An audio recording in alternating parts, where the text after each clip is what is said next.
নমস্কার বন্ধুরা, মধুরিমাস কিচেনে আপনাদের সবাইকে স্বাগত। আশা করি আপনারা সবাই ভালো আছেন, সুস্থ আছেন এবং সুরক্ষিত আছেন। আজকে আমি একটি চাটনি রেসিপি আপনাদের সবাইকে করে দেখাবো।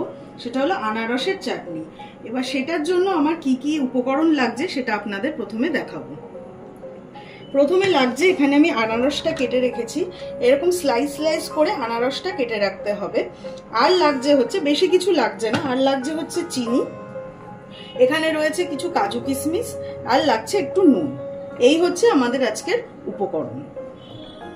এবার আমি রান্না করা শুরু করছি।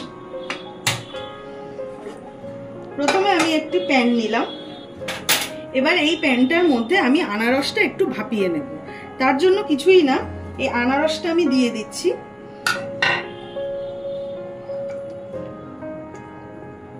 সবটা এখানে আনারস আমি দিয়ে দিলাম। আর এর মধ্যে আমি অল্প একটু নুন অ্যাড করছি, যাতে এটা ভালো করে একটু সিদ্ধ হয়ে যায়। এবার এটাকে আমি একটা লিড দিয়ে ঢেকে দেব। এটা বেশ 5 থেকে 10 মিনিট এটাকে আমি একটু অল্প আছে একদম সিম করে এটাকে একটু ভাপাতে দেব। এইটা একটুখানি ভাপানো হোক। আর এদিকে আমি আরেকটা গ্যাসে, আরেকটা কড়াইতে আমি চিনির শিরাটা করতে দেব। তার জন্য আমি এখানে একটা কড়াই নিয়ে নিয়েছি। এখানে আমি কিছুটা জল নেব।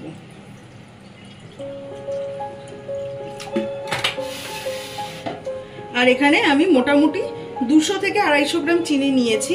চাটনির জন্য যেরকম লাগবে সেই রকম নিয়ে নেবেন। আমি এখানে চিনিটা ঢেলে দিলাম। ঢেলে এইটা একটু চিনিটা মানে সিরাপ টাইপের একটা হবে।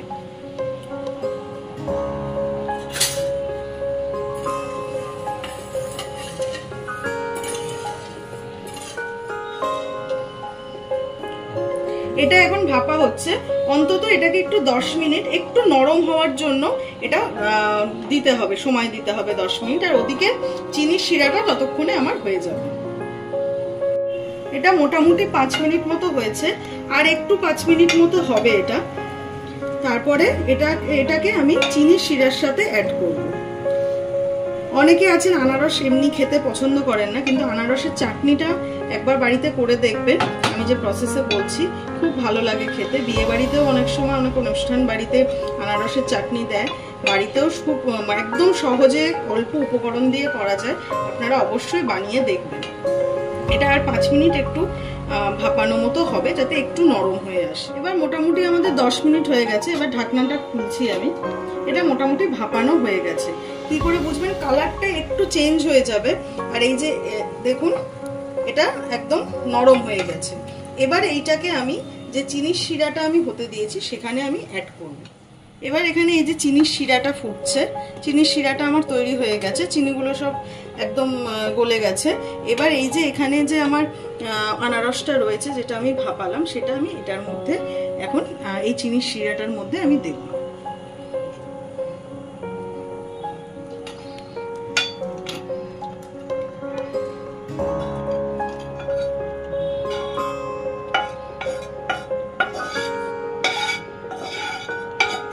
পুরোটাই আমি অ্যাড করে দিচ্ছি।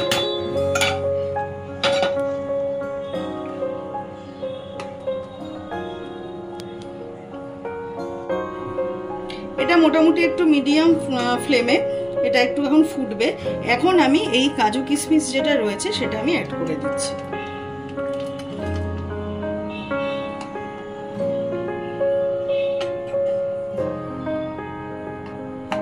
চিনির শিরার সাথে এটা ভালোভাবে মিশে যাবে।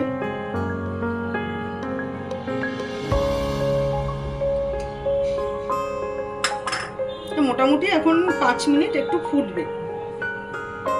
এটা এখন ফুটছে। এটা মোটামুটি যতটা আপনারা কনসিস্টেন্সি রাখতে চান সেটা নিজের পছন্দ মতো। কেউ অনেকে একটু ঝোল ঝোল পছন্দ করে, হ্যাঁ, কেউ আবার একটু শুকনো শুকনো পছন্দ করে। আমি মিডিয়াম মতো রাখবো, এই জন্য একটু ফুটছে। এটা একটুখানি জাস্ট টেনে নিলে আমি তারপরে এটা আমার হয়ে যাবে। মোটামুটি 5 থেকে 10 মিনিট একটু এটা ফুটবে, যাতে আনারসের মধ্যেও চিনিটা ভালো, চিনির রসটা ঢুকে যায়। এবার এটা মোটামুটি হয়ে গেছে। এবার এইটা একটুখানি থিক বানানোর জন্য আমি একটা কাপে 1 চামচ একটু জলের মধ্যে 1 চামচ একটু কর্নফ্লাওয়ার দিয়ে এটাকে গুলিয়ে রেখেছি। 1 চামচই কর্নফ্লাওয়ার দিয়েছি, এটাকে একটু দিয়ে দেবো, তাহলে কি চাটনিটা একটু ঠিক মতো হবে, খেতেও ভালো লাগবে। এটা অ্যাড করে দিলাম।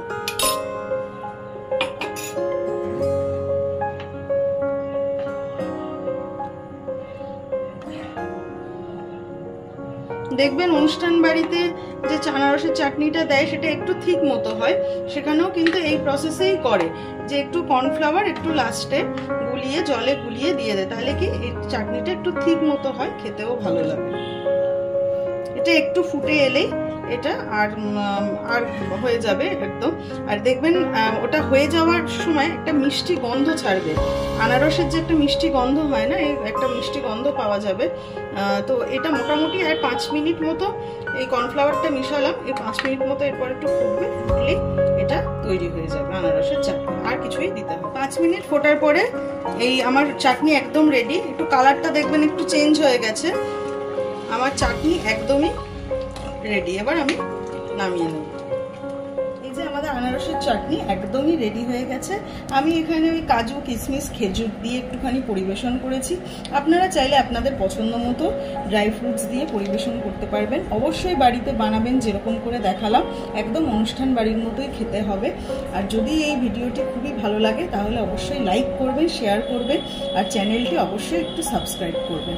আর আমাকে জানাতে একদমই ভুলবেন না যে কেমন লাগলো, অবশ্যই বাড়িতে বানাবেন।